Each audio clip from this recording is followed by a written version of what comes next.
இனிய வணக்கம், உங்களுடன் உங்கள் ஸ்கைடெக். என்னடா ரொம்ப நாளாக வீடியோ போடல அப்படின்னு நினைக்காதீங்க. சில வேலைகள், பல தொல்லைகள், அதனால் கொஞ்சம் லாங் கேப் ஆகி போச்சு. மன்னிச்சுக்குங்க. இனிமேல் ரெகுலராக போட்டுடுறோம். இப்போ நம்ம ஏர் கட்டர் எப்படி மாற்றுறதுன்ற ஒரு விஷயத்தை பார்ப்போம். இது கமர்ஷியல் ஏர் கட்டர். இது பார்த்தீங்கன்னா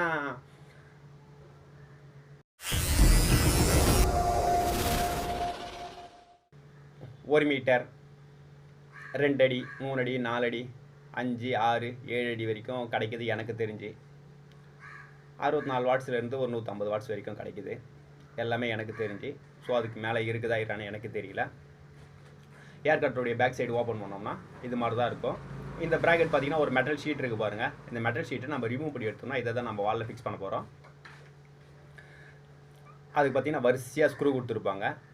இந்த ப்ராக்கெட் கிட்டத்தட்ட பார்த்தீங்கன்னா நம்ம வால் ஃபேன் மாட்டும் போது வால் ஃபேனில் பேக் சைடில் வந்து ஒரு கிளாம்ப் ஒன்று கொடுத்துருப்பாங்க. அதில் தான் நம்ம வால் ஃபேன் ஹேங் பண்ணுவோம்.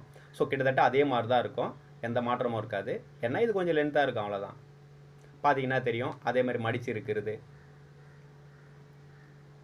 ஸோ மாட்டும் போதும் அப்படியே தூக்கி ஹேங் பண்ணிவிட்டு, ஏசி ஹேங் பண்ணுவாங்களா அது மாதிரி ஹேங் பண்ணிவிட்டு எடுத்துட வேண்டி தான். இப்போ நம்ம அந்த மெட்டல் ஷீட்டை எடுத்துட்டோம். இந்த மெட்டல் ஷீட்டு தான் நம்ம எடுத்துமே வாலில் ஃபிக்ஸ் பண்ண போகிறோம். இதில் இருக்குது பாருங்கள் ரப்பர் பீடிங். இதை வந்து பத்திரமா வச்சுங்க. அது கீழே விழுந்துடும். அதை கரெக்டாக எடுத்து வச்சிங்க. விழுந்ததுன்னா இல்லைன்னா அதிலேயே மாட்டி வச்சிருக்கேன்.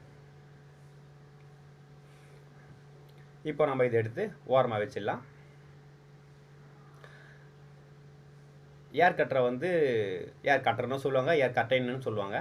இது மாட்டுறது ரொம்ப பெரிய வேலைலாம் இல்லை. ட்ரில்லிங் மிஷினில் ஹோல்ஸ் போட தெரிஞ்சால் போதும், ஈஸியாகவே பாட்டுடலாம்.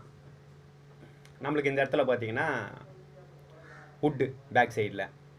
ஸோ வுட்டுன்றதால பிடிஎஸ் ஸ்க்ரூ தான் அடிக்கிற முடியும். இதே வாலாக இருந்ததுன்னா வாலில் ட்ரில் பண்ணி ஃபிஷர் அடித்து ஸ்க்ரூ பண்ணிடலாம். இதில் பார்த்தீங்கன்னா ரைட் சைடில் ஒரு 3 ஹோல்ஸ், லெஃப்ட் சைடில் ஒரு 3 ஹோல்ஸ் ப்ராக்கெட் நிற்கிறதுக்காக பிடி அடித்து நிற்க வச்சேன்னா ஸ்ட்ராங்காக நின்றோம். அதே மாதிரி நீங்கள் வாலாக இருந்தாலும் ஸ்க்ரூ பண்ணி நிற்க வச்சுக்கோங்க.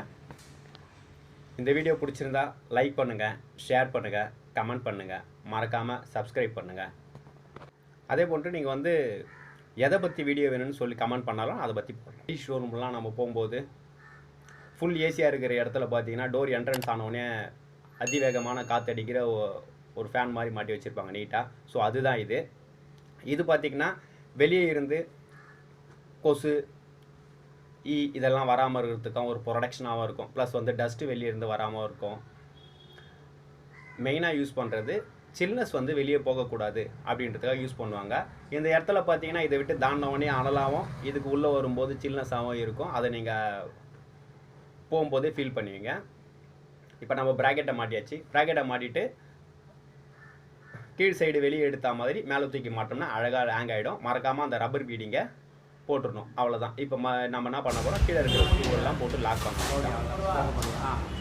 கீழே இருக்கிற ஸ்க்ரூலாம் போட்டு லாக் பண்ணுறோம்னா ப்ளக் பண்ணோம். பவர் சப்ளை லைட் எரியுது. பவர் சுவிட்ச்